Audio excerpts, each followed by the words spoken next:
Bible में 3 असाधारण लोगों का जिक्र है जो मरे बिना सीधे स्वर्ग चले गए। कौन थे ये लोग? क्यों परमेश्वर ने इन्हें चुना? और क्या ये फिर से हो सकता है? अंत तक बने रहिए, क्योंकि जो आप अभी सुनने वाले हैं वो आपकी सोच को हिलाकर रख देगा, जीवन और मृत्यु दोनों के बारे में। लोग अक्सर कहते हैं मौत और टैक्स के अलावा कुछ भी पक्का नहीं है, लेकिन बाइबल में कुछ ऐसे लोग हैं जो कभी नहीं मरे। कुछ लोग सोच सकते हैं कि यीशु मसीह भी उनमें से एक हैं, लेकिन बाइबल बताती है कि यीशु मसीह की मौत हुई थी और फिर वे दोबारा जीवित हुए। लेकिन बाइबल में 3 ऐसे लोगों के नाम लिखे गए हैं जो कभी नहीं मरे। इनमें से तीसरा व्यक्ति सबसे बड़ा रहस्य है। बाइबल में पहला व्यक्ति जिसे कभी नहीं मरा कहा गया वह हनोक थे। हनोक आदम के वंशज थे, लेकिन वे केन या हाबिल के परिवार से नहीं थे। वे आदम और हव्वा के तीसरे बेटे के वंशज थे। हनोक नूह के परदादा भी थे और बाइबल के कई अन्य महान लोगों के पूर्वज थे।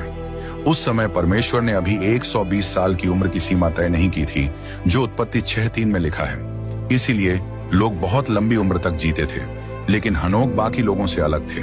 वे 65 साल की उम्र में पिता बने और कुल 365 साल तक जिए। जब महान बाढ़ आने वाली थी, तब ज्यादातर लोग परमेश्वर के साथ सच्चाई से नहीं चलते थे। वे अपने गलत रास्ते पर चले गए और पाप करने लगे। लेकिन हनोक सबसे अलग थे। उन्होंने हमेशा परमेश्वर के साथ सच्चाई और भक्ति से जीवन जिया और परमेश्वर से गहरा रिश्ता बनाया।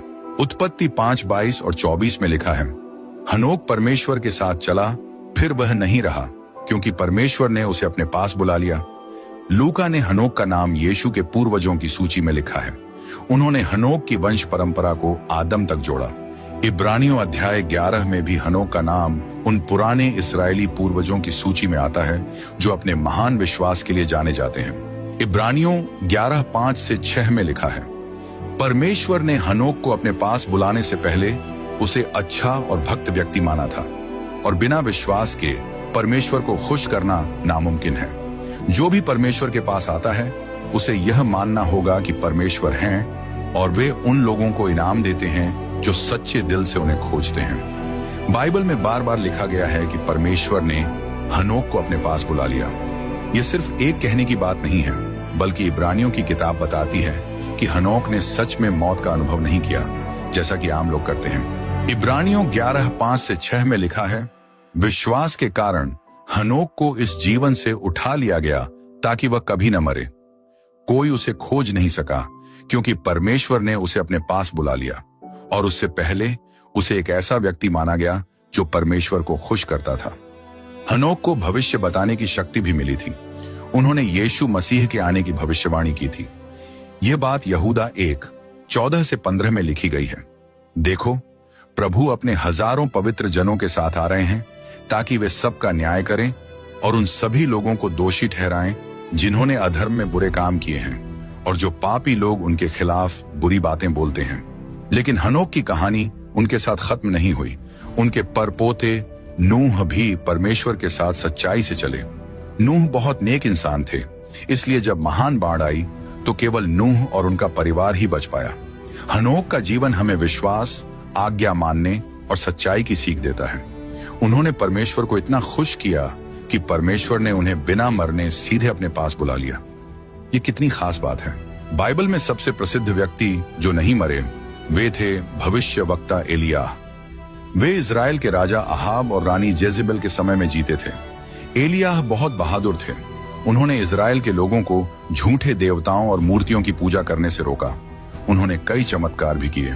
एक बार उन्होंने आसमान से आग गिराकर साबित किया कि सिर्फ इस्राएल का परमेश्वर ही सच्चा परमेश्वर है।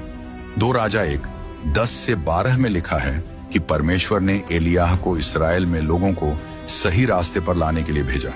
उस समय इस्राएल के लोग परमेश्वर को छोड़कर मूर्तियों की पूजा करने लगे थे। इस बदलाव की शुरुआत दुष्ट राजा यारोबाम ने की थी, लेकिन रानी जेजेबेल, जो राजा अहाब की पत्नी थी, मूर्ति पूजा की बहुत बड़ी भक्त थी। उसने अपने पति से झूठे देवता बाल के लिए एक मंदिर बनवाया। इसके कारण कई इस्राएली लोग सच्चे परमेश्वर को छोड़कर मूर्तियों की पूजा करने लगे। भविष्यवक्ता एलियाह ने जब अपने देश के लोगों को परमेश्वर से दूर जाते देखा तो उन्होंने राजा अहाब का विरोध किया। उन्होंने राजा से कहा कि वह अपनी गलती माने और फिर से इस्राएल के सच्चे परमेश्वर की आराधना करे। लेकिन राजा अहाब ने एलियाह की बात नहीं मानी। इसलिए एलियाह ने भविष्यवाणी की कि परमेश्वर सजा देंगे। उन्होंने कहा कि अब कोई बारिश या ओस नहीं गिरेगी जब तक वे खुद परमेश्वर से इसे खत्म करने की प्रार्थना नहीं करेंगे। इससे पूरे देश में भयंकर सूखा पड़ा। 3.5 साल तक बारिश नहीं हुई, जिससे पूरे देश में भयंकर सूखा और भुखमरी फैल गई। एलियाह का बिना मरे स्वर्ग जाना हनोक से भी ज्यादा साफ और चमत्कारी था। एलीशा, जो एलियाह के सहायक थे, को पहले से पता था कि एलियाह को परमेश्वर अपने पास बुलाने वाले हैं। 2 राजा 2:3 में लिखा है, बेतलेहेम में भविष्य वक्ताओं के शिष्य एलीशा के पास आए और बोले, क्या तुम्हें पता है कि आज ही परमेश्वर तुम्हारे गुरु एलियाह को अपने पास बुलाने वाले हैं? जिस दिन परमेश्वर ने तय किया था, एलियाह गिलगाल से रवाना हुए। उनके साथ एलीशा